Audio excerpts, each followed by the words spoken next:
Hi, this is Lawrence Sanek at Home Seller, Home Buyer Podcast, with this episode being brought to you by our sponsor, Castle Dream Real Estate. Thank you for joining us so you can learn about Home Buyer Episode 17, How You Can Save on Homeowners Insurance.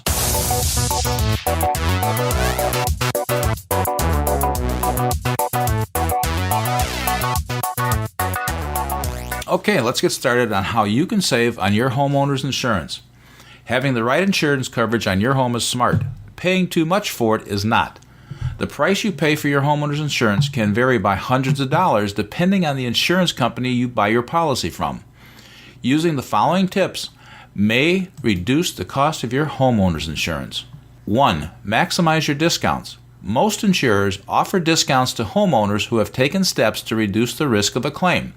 You may qualify for discounts if your home is equipped with a monitored security system, fire and burglar, equipped with a fire sprinkler system, outfitted with wind protection devices such as hurricane shutters. A wind mitigation inspection has been done. Make sure you check with your state for some of these. 2. Increase your deductibles. Higher deductibles will reduce your premiums. Keep in mind that hurricane insurance deductibles are not the same as basic all other perils deductibles, so consider both. You may also have different deductibles on riders for special items, such as jewelry and artwork. Deductibles are the amount of money you have to pay toward a loss before your insurance company starts to pay a claim, according to the terms of the policy. The higher your deductible, the more money you can save on your premiums. Nowadays, most insurance companies recommend a deductible of at least $500. If you can afford to raise your deductible to $1,000, you may save as much as 25%. Remember, if you live in a disaster-prone area, your insurance policy may have a separate deductible for certain kinds of damage. If you live near the East Coast, you may have a separate windstorm deductible. If you live in a state vulnerable to hailstorms, you may have a separate deductible for hail. And if you live in an earthquake-prone area, your earthquake policy has a deductible. One caveat to remember, a higher deductible means you pay more out of pocket if you suffer a covered loss. Be sure you are prepared to pay the amount of your deductible if you have a claim. 3. Review your coverages. If you have had a policy for a while, be sure the amount and type of coverage you have matches your current needs.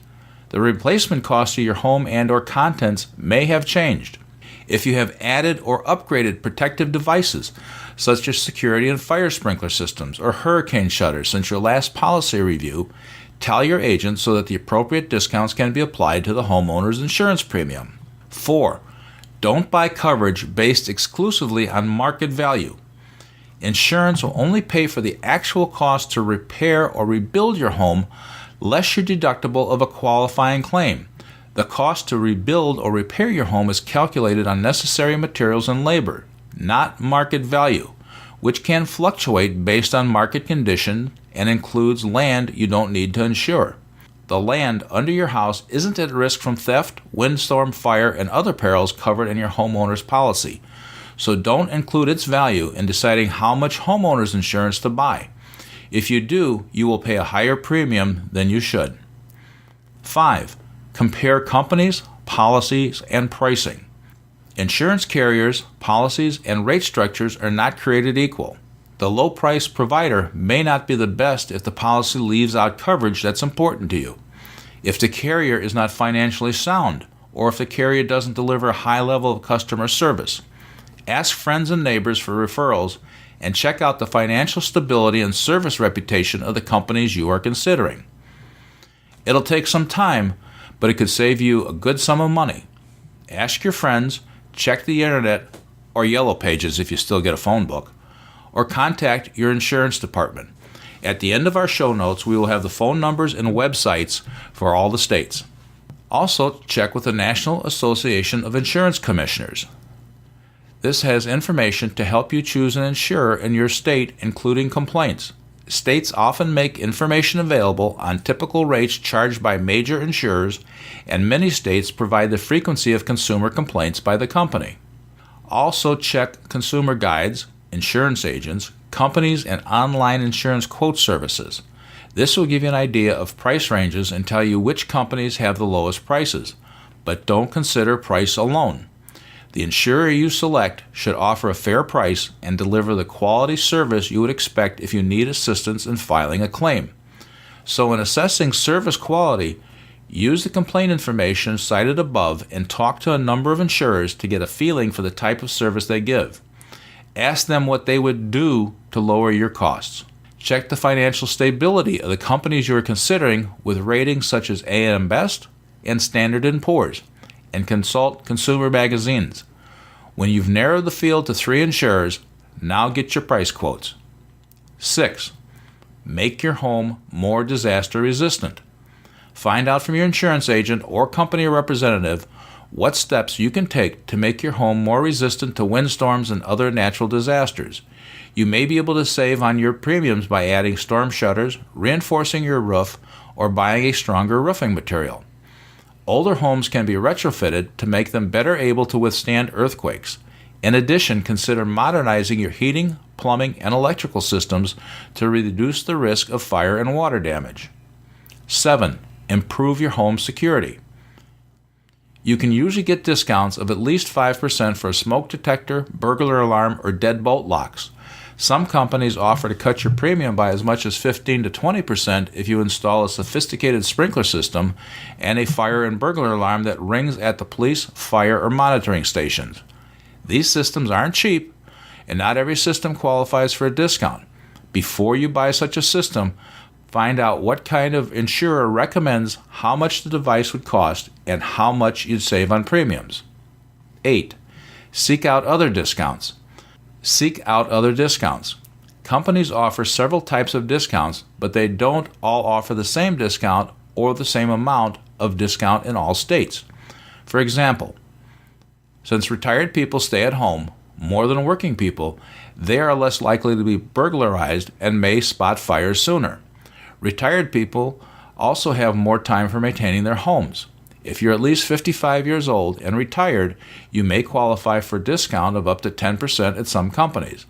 Some employers and professional associations administer group insurance programs that may offer a better deal than you can get elsewhere. 9.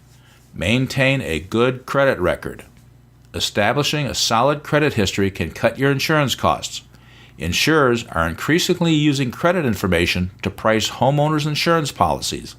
In most states, your insurer must advise you of any adverse action, such as a higher rate, at which time you should verify the accuracy of the information on which the insurer relied. To protect your credit standing, pay your bills on time, don't obtain more credit than you need, and keep your credit balances as low as possible. Check your credit record on a regular basis and have any errors corrected promptly so that your record maintains accurate. 10. Stay with the same insurer if possible. If you've kept your coverage with a company for several years, you may receive a special discount for being a long-term policyholder. Some insurers will reduce their premiums by 5% if you stay with them for 3 to 5 years and by 10% if you remain a policyholder for 6 years or more.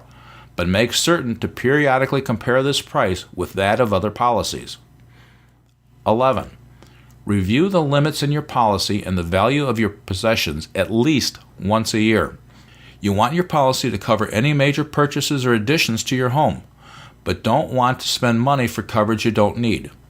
If your 5-year-old fur coat is no longer worth the $5,000 you paid for it, you'll want to reduce or cancel your floater, extra insurance for items whose value is not covered by standard homeowners policies, such as expensive jewelry, high-end computers, valuable artwork, and pocket the difference. 12. Look for private insurance if you are in a government plan. If you live in a high-risk area, say one that is especially vulnerable to coastal storms, fires, or crime, and have been buying your homeowner's insurance through a government plan, you should check with an insurance agent or company representative or contact your state Department of Insurance for the names of companies that might be interested in your business. You may find there are steps you can take that would allow you to buy insurance at a lower price in a private market. 13. When you're buying a home, consider the cost of homeowners insurance. You may pay less for insurance if you buy a house close to a fire hydrant or in a community that has a professional rather than a volunteer fire department. It may also be cheaper if yours electrical, heating, and plumbing systems are less than 10 years old. If you live in the East Coast, consider a brick home because it's more wind resistance.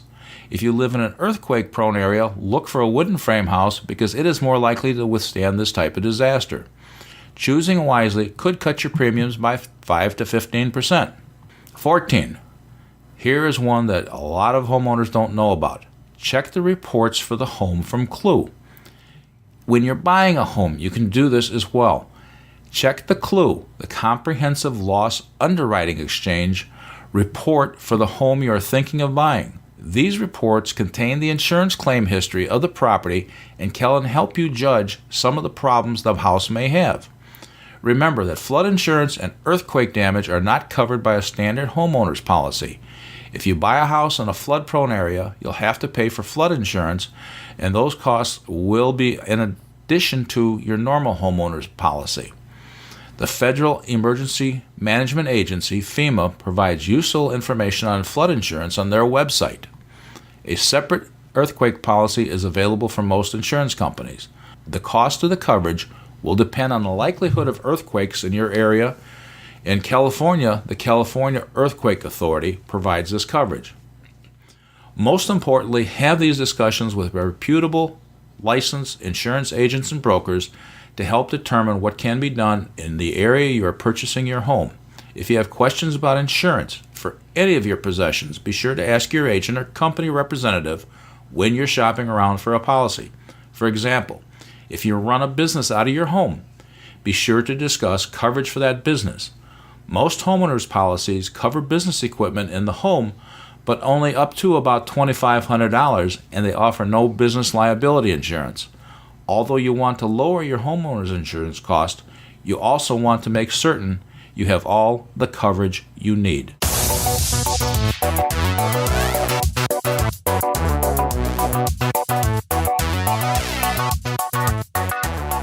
Thank you for listening to Homebuyer Episode 17, How You Can Save on Homeowners Insurance. We are grateful for the time you spend with us, and we look forward to your input on what you would like to hear about in future podcasts. You can find the show notes at homesellerhomebuyer.com. You can leave your comments there, suggestions or questions, or you can email us at info@homesellerhomebuyer.com. Also, don't forget to check out this episode's sponsor, Castle Dream Real Estate, at their website at castledreamrealestate.com. If you're interested in buying or selling property in the greater Tampa, Florida area, email them at info@castledreamrealestate.com. Let them know you heard about them on the Home Seller Home Buyer podcast. Tell your family, friends, and coworkers about Home Seller Home Buyer. Thank you for taking the time out of your busy day to listen to the Home Seller Home Buyer podcast and catch us on the next episode. Thank you for listening so you can stay informed.